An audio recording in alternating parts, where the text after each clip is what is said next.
السلام علیکم۔ جی تو ناظرین، میں ہوں آپ کی میزبان نادیہ طاہر اور آپ دیکھ رہے ہیں اپوا یوٹیوب آفیشیل۔ اور آج میں لے کر آئی ہوں اپوا کے زیر اہتمام جاری تحریری مقابلے میں شامل اپنے ایک افسانے کا وائس اوور۔ میرے افسانے کا عنوان ہے پیام رمضان اور اخلاقی سبق ہے بے شک رمضان دلوں کو پلٹ دیتا ہے۔ تو چلتے ہیں افسانے کی طرف، لیکن اس سے پہلے آپ سے میری ایک چھوٹی سی درخواست ہے کہ اگر آپ نے ابھی تک ہمارے چینل کو سبسکرائب نہیں کیا تو کائنڈلی سبسکرائب کریں اور بیل آئیکن کو ضرور پریس کریں تاکہ مستقبل میں آنے والی تمام نیو ویڈیوز کے نوٹیفیکیشنز آپ کو بآسانی بر وقت ملتے رہیں۔ تو چلتے ہیں افسانے کی طرف۔ طلوع آفتاب کا منظر بالکل عام دنوں جیسا تھا، پرندے بھی ویسے ہی چہچہا رہے تھے۔ وہ صبح سال کے باقی دنوں جیسے ہی تھی۔ ماں نے علی کو اسکول کے لیے اٹھایا جو 7:30 بجے تک سویا پڑا تھا۔ نماز کے لیے بھی وہ نہیں اٹھ سکا تھا۔ اٹھ کر وہ اسکول کے لیے تیار ہونے لگا، بیگ میں کتابیں ڈالیں اور ایک بار پھر سے آئینے میں بالوں کو سیٹ کرتا نیچے آ گیا۔ ناشتہ کرنے کے بعد وہ ماں کو اللہ حافظ کہتا اسکول کے لیے نکل گیا۔ اسکول بس میں بیٹھے علی سمیت بچے شرارتیں کر رہے تھے۔ استاد محترم کلاس میں آئے تو سب کو رمضان کی آمد کی مبارکباد دیتے ہوئے پوچھنے لگے، تو کل کون کون روزہ رکھے گا اور آج فجر کی نماز کس کس نے پڑھی؟ کلاس میں تقریباً سب نے ہاتھ بلند کیا، علی نے بھی۔ ارے ماشاءاللہ، استاد صاحب خوش ہوئے تھے، لیکن وہ جھوٹ کہہ رہا تھا۔ علی آج بھی سحری میں نہیں اٹھ سکا تھا۔ وہ نہیں جانتا تھا کہ اللہ کی کتنی بڑی نعمت سے محروم ہو رہا ہے۔ آج صبح کی ٹھنڈی ہوا پر نور تھی، وہ نور جیسے اپنے ساتھ عرش سے اللہ کا تحفہ روزے کی صورت اپنے ساتھ لے آیا ہو۔ وہ سحری میں اٹھنا چاہتا تھا لیکن وہ نہ اٹھ سکا۔ آج اس صبح کی ہوائیں جیسے اللہ کا کلام پڑھ رہی ہوں، جیسے سورج اپنے نکلنے پر بے حد بےتاب اور خوش ہو، ہر شے خوشی سے جھوم رہی ہو۔ آج اسکول سے لوٹنے کے بعد علی ٹی وی دیکھ رہا تھا جب باپ نے مسجد ساتھ چلنے کا کہا۔ جانے سے پہلے علی نے ماں سے ضد کرتے ہوئے چائے بنوائی، وہ پھر پی کر ساتھ چل دیا۔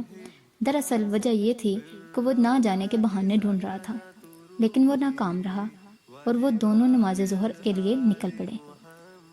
باپ نے نماز کے بعد تلاوت قرآن پاک شروع کی اور علی کو ساتھ بٹھا کر سننے کے لیے کہا۔ بعض دفعہ سننا اور دیکھنا دونوں آنکھوں اور دل کی صفائی کا باعث بن جاتے ہیں۔ علی نے بھی آج باپ کو سننا شروع کر دیا تھا۔ شاید اللہ اسے اب ہدایت دینا چاہتا تھا، جو کہ اس کا بندہ بھٹک چکا تھا۔ نماز دونوں نے ایک ساتھ ادا کی تھی، لیکن تلاوت بس باپ کر رہا تھا اور علی خاموشی سے سن رہا تھا۔ اے ایمان والو، فرض کیے گئے تم پر روزے جیسے فرض کیے گئے تم سے اگلوں پر، تاکہ تم پرہیزگار بن سکو۔ باپ نے سورہ بقرہ کی تلاوت کی اور پھر علی کی جانب اپنا رخ پلٹا۔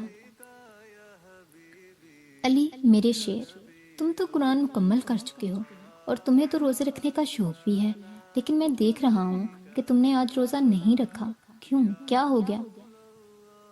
علی کچھ عرصے سے بدلا بدلا تھا، جیسے اس کی قربت اسلام کے لیے ختم ہوتی جا رہی ہو، اور وجہ اس کا مسلسل جھوٹ بولنا تھا۔ بابا، میں پڑھتا ہوں نماز، بس آج کل صبح اٹھ نہیں پاتا۔ اس نے اپنا مسئلہ آہستہ سے اپنے باپ کو بتایا تھا۔ صبح نماز پڑھی؟ باپ نے پھر پیار سے پوچھا۔ جی، وہ پھر سے جھوٹ بول گیا۔ اس کی عادت آہستہ آہستہ پختہ ہوتی جا رہی تھی۔ بیٹا، جانتے ہو اللہ جھوٹے پر اپنی لعنت بھیجتا ہے، اور لعنت مطلب کاذب کے لیے اللہ کی ناپسندیدگی۔ نماز اور روزے پھر ایمان کے اہم ارکان میں سے ہیں، تو ان میں گستاخی کیسی؟ اور یہی پیام رمضان ہے کہ ان سیاہ کاریوں کو ہم چھوڑ دیں جنہیں سارا سال اپنے ساتھ سائے کی طرح لیے پھرتے ہیں۔ تو کیا ہم اپنے لیے، اپنے گناہوں کی بخشش کے لیے اس کا دیا ہوا یہ تحفہ قبول نہیں کر سکتے؟ کیا ہم اپنے گناہوں کے لیے، اپنے گناہوں کی معافی کے لیے اپنے رب سے توبہ نہیں کر سکتے؟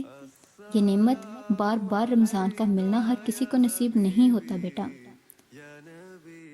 علی نے آج اس پاک جگہ پر بیٹھ کر اللہ سے شرمندگی محسوس کی تھی۔ سوری بابا، میں اللہ سے بھی معافی مانگوں گا اور انشاءاللہ پھر اسے کبھی ناراض نہیں کروں گا۔ اس بچے نے اس پاک مہینے میں اس پاک جگہ پر بیٹھ کر اپنے اللہ سے معافی مانگی تھی۔ اس کا دل پلٹ چکا تھا۔ بے شک رمضان دلوں کو پلٹ دیتا ہے۔ اور وہ قادر ہیں سیاہ دلوں کے سفید ہونے پر۔